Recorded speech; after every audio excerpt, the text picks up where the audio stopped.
Les concurrents de la série production s'étaient donné rendez-vous le week-end dernier dans le Rhône pour clôturer le championnat de France de la montagne 2019 lors de la 13e et dernière manche de la saison, la 93e course de côte de Limonet-Montverdun. Une saison 2019 qui n'aura pas manqué de suspense avec des bagarres à tous les étages, dont certaines animaient encore les débats quelques heures seulement avant de lancer les hostilités. Il s'était imposé pour la première fois de sa carrière à Turkheim et le voici récidiviste. Yannick Poinsignon et sa BMW M3 U92 remportent une nouvelle victoire de prestige à Limonet. Après une saison pleine qu'il l'a régulièrement vu se rapprocher du haut du panier, le pilote confirme en cette fin de saison et prouve qu'il sera un sérieux candidat au titre en 2020.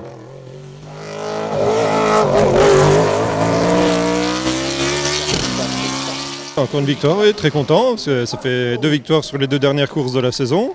Donc ouais, satisfait. Ouais.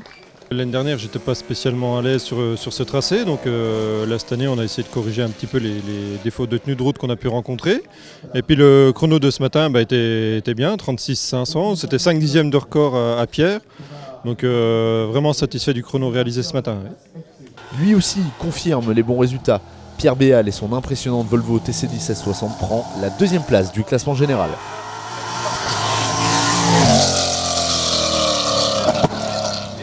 Week-end de rêve pour la famille Poinsignon puisque Christophe et son Simca CG Turbo s'emparent de la 3e place du scratch et en toute logique de la victoire en FC.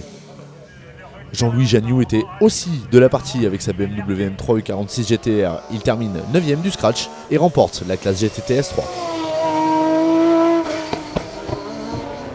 Derrière Christophe Poinsignon, c'est Geoffrey Carcrève qui s'illustre en FC. Le francilien termine 2e de la classe et 4e du classement général avec sa Square Maxi. Xavier Burgevin termine 3e DFC avec sa JD. Il prend par la même occasion la 6e place du scratch. L'une des grosses bagarres du week-end était à retrouver du côté des A5 où le trophée du groupe A se jouait. C'est finalement Antoine Unier et sa Seat Leon Supercopa MK2 qui remportent la victoire, la breloque nationale et la 5e place du classement général.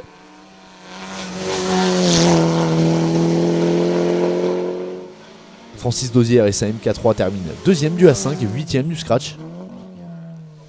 Jérôme Jany quant à lui clôt le podium de la classe avec sa MK2 et s'empare également de la 10e place du classement général. Stéphane Martinet s'adjuge la victoire en A3 au volant de sa Renault Clio 2 Cup. Il devance le Gardois Élie Théophile au volant de sa Clio 3 Cup. Meilleur jeune de la série production.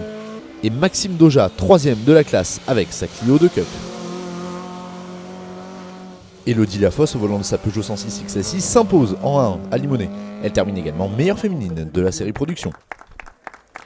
Frédéric Santarelli remporte le GT Sport au volant de sa Porsche 911 Turbo. Il termine également 7e du classement général. Le francilien Philippe Marion et sa Porsche 997 GT2 s'emparent quant à lui de la 2e place de la classe. En F2-2, c'est Yannick Valfre et sa Renault Mégane qui s'imposent. Guillaume Gillet et sa Mitsubishi Lancer EV9 s'imposent en N4.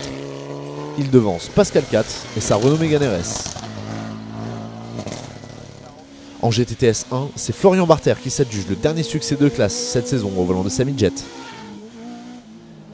Jean-Marc Tissot termine 2e du GTTS 1. Et il devance Jean-Michel Godet qui clôt le podium de la classe. Merci de nous avoir suivis tout au long de la saison 2019. Nous vous donnons rendez-vous au printemps 2020 pour la reprise du championnat de France de la montagne. D'ici là, vous pourrez suivre toute l'actualité de l'intersaison sur notre site www.cfm-challenge.com ainsi que sur nos réseaux sociaux. A très bientôt.